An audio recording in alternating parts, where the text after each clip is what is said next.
Coucou tout le monde, j'espère que vous allez bien. Vous revoilà, me revoilà. Bienvenue sur Anaïd by LCBA. 5, 4, 3, 2, 1. LCBA. Sur LCBA, la création de la beauté.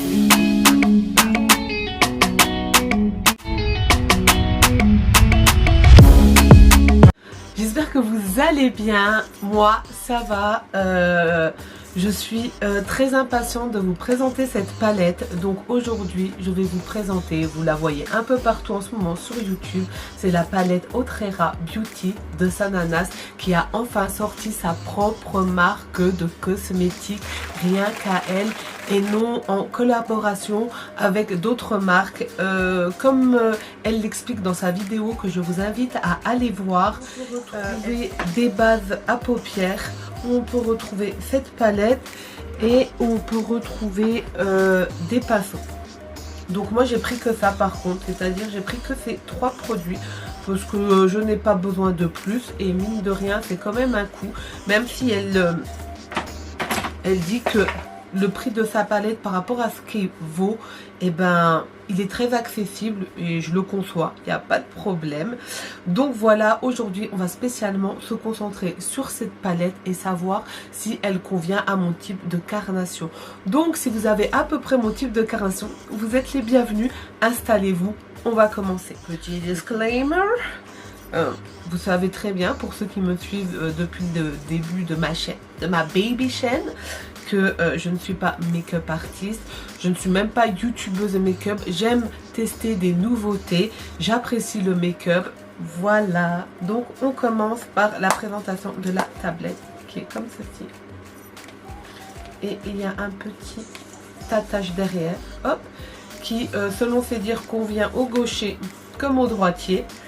Et elle explique, enfin cette palette c'est un peu un girl power. Elle, voilà, ça représente les femmes fortes, qui ont traversé l'époque. Du coup, chaque nom de phare porte le nom d'une femme qui a marqué l'époque. Et donc voilà.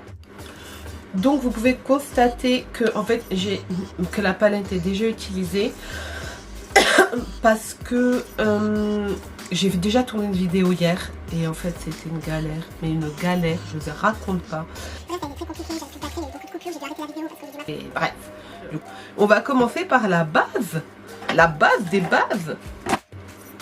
Donc la fameuse base, donc moi j'ai pris la couleur marron. Hop. Vous voyez, hein, c'est déjà utilisé, mais il y a une petite mousse au bout et du coup, vu que j'ai déjà utilisé hier, j'avais utilisé à la mousse et j'avais pas trouvé ça du tout agréable en fait. Je trouve que la mousse adhérait mal au même sur l'œil, donc du coup je vais en mettre un petit peu sur ma main. Voilà, je vais l'appliquer. Et ben vraiment, vous voyez, hier j'avais mis avec la petite mousse, et ben je vois que là c'est beaucoup plus agréable avec un petit pinceau, parce que avec la mousse ou avec le doigt aussi j'avais essayé, ça faisait très épais. Du coup je prends la teinte Aubertine que je vais appliquer .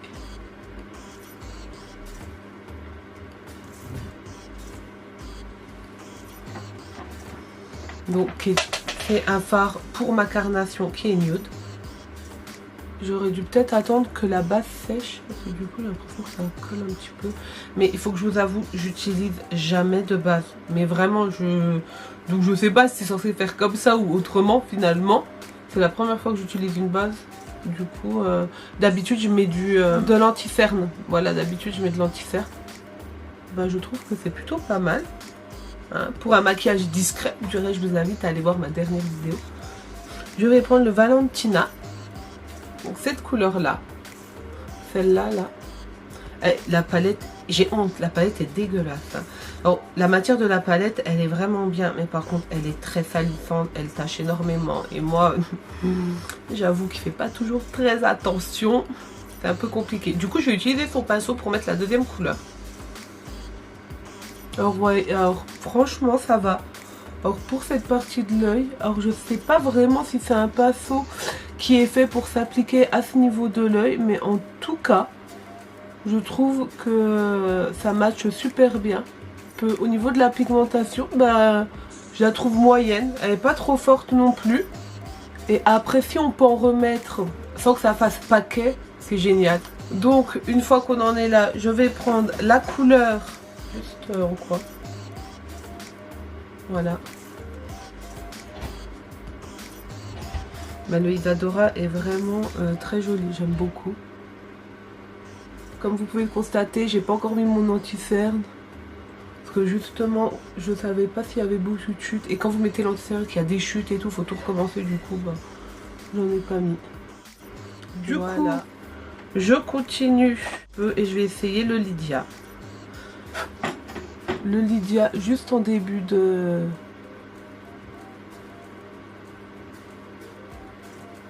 En début de paupière. Oh, il est beau celui-là. Et je veux estomper tout ça avec mon pinceau estompeur. Alors, au-dessus de paupière, j'aimerais essayer le Christina. Du coup, j'essaye le Christina. C'est celui-là. C'est celui-là.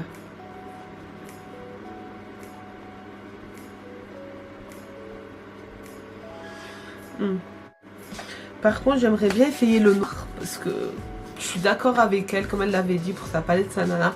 Un noir dans une palette, c'est la base. Pour moi aussi, c'est la base. J'aime beaucoup étirer mon regard avec une couleur noire, parce que ça me va bien. Du coup, on va essayer ça. Donc, de ce que j'ai entendu, apparemment, il peut aussi servir... il peut aussi servir d'eyeliner. Il a une texture un peu crémeuse. Alors, il est cool. Je le pensais qu'il serait beaucoup plus pigmenté. Vraiment, par contre. Je trouve qu'il manque un peu de pigmentation, personnellement. Parce que je pense au noir que j'ai dans sa palette de Sephora. Et celui-là, c'est un bijou. Ben, c'est pas un noir intense, hein, franchement. Après, je veux pas plus, donc pourquoi pas. Bon, j'ai eu un petit problème de carte mémoire. J'ai l'impression que j'arriverai jamais à tourner cette vidéo, quoi. Hein, hier, c'était un autre problème de retour de caméra. Là, c'est un problème de mémoire. Est-ce qu'on peut faire cette vidéo tranquillement? Bon, du coup, en tout cas, j'en ai profité pour me mettre mon anti-cerne. Donc, c'est celui de chez Pat McGrath. De le poudrer. Et de toute façon, au niveau des fards, j'ai terminé. Du coup, je voulais vous montrer quand même... le pinceau que j'ai pris aussi chez Autrera, et je vais l'utiliser pour mettre mon bronzer. Donc mon bronzer, c'est celui de chez Morphe. Le pinceau est super doux, hein. Vraiment. Wow. Depuis le début de la vidéo, j'ai une boucle d'oreille, il n'y a personne qui m'a rien dit. Ou ça se trouve, depuis le début de la vidéo, vous regardez là et vous dites mais attends, il lui manque pas un truc. Non mais je vous dis, cette vidéo, ça aurait été vraiment quelque chose depuis le début. Je devrais faire un bêtisier sur cette vidéo, je vous assure. À chaque fois je dis ça, à chaque fois en vrai j'ai la flemme. Mais un jour je vais vous en faire, vous allez dire la go, elle est grave bizarre. Voilà. Bon, du coup je mets le mascara, le rouge à lèvres et je reviens, je suis à vous tout de suite. Le temps que je fasse ça là, vous savez ce que vous devez faire? Non, vraiment, parce que je répète à chaque fin de vidéo et tout, mais vraiment, n'hésitez pas, hein, c'est gratuit, ça prend 2 secondes, ça rend service, ça fait plaisir, on aime bien. Mais allez-y, allez-y, abonnez-vous. Eh, moi, je bouge pas d'ici, j'ai tout mon taille. Tant que là, vous n'êtes pas abonné, tant que vous n'avez pas liké, tant que même vous n'avez pas commenté, je reste ici. J'ai tout mon temps. Non mais quittez pas la vidéo, je rigole, on se calme. Donc je vais mettre mon mascara, mon rouge à lèvres. N'hésitez pas à vous abonner en attendant et j'arrive. À tout de suite. Donc me revoilà, j'ai mis du rouge à lèvres. Donc pour ceux qui veulent savoir c'est lequel, c'est celui de chez Fenty Beauty. C'est celui-là. Et j'ai mis mon mascara. Et si vous voulez, moi c'est toujours le même, c'est mon coup de cœur. C'est le Push-Up de chez... Bourjois Paris. Alors celui-là c'est vraiment, franchement, pour moi c'est le best du best du best. Et du coup on a fini, du coup voilà, on a terminé, voilà le résultat final. Et donc maintenant je vais vous dire ce que je pense des produits. Le format palette, il est sympa, même si je trouve pas... En fait, je le trouve bien, mais quand vous savez, quand elle a dit oui, c'est utile pour se maquiller, c'est plus facile pour se maquiller, enfin moi 3 triangles comme ça pour se maquiller vite fait, bien fait, un peu n'importe où, je trouve pas ça pratique. Mais sinon voilà, c'est sympa. Et deuxièmement, c'est très salissant. Franchement, c'est très très salissant. Au niveau des couleurs et des teintes, je vous avoue que au début j'ai eu très peur. Je me suis dit mais ça va jamais ressortir, ça manque de pep, ça manque de couleur, ça manque d'énergie. C'est une palette très très nude et sur mon type de carnation. Des fois les palettes nude elles sont vraiment adaptées peut-être pour des peaux un peu plus claires, mais finalement on s'y retrouve, même si je pense qu'il y a des couleurs que je n'utiliserai pas. Les couleurs que j'ai utilisées là pour un maquillage léger, et ben elles sont très bien. Au niveau du noir, je pense, comme je l'ai dit, en eyeliner il sera beaucoup plus efficace je pense que en fard en lui-même. La base, alors la base, je pense que c'est une base, au début je la trouvais un peu épaisse. La première fois que j'avais utilisé, je la trouvais un peu épaisse et pas forcément facile à appliquer. Mais par contre, je pense que c'est une base qui fait tenir le fard de feu de Dieu. Ça va faire, à mon avis, là mon fard il va tenir toute la journée. Voilà, mais en tout cas ça c'est une douceur et vraiment j'ai eu l'impression en tout cas que ça facilite la pose. En tout cas moi ça m'a facilité la pose de mon bronzer. Ça glisse, c'est fluide et c'est tout ce qu'on aime. Donc voilà, donc c'est tout pour moi. J'espère que cette vidéo vous aura plu, que le make-up aussi. Je vous laisse et je vous dis à très très très très vite. Je vous fais des gros bisous. Mouah.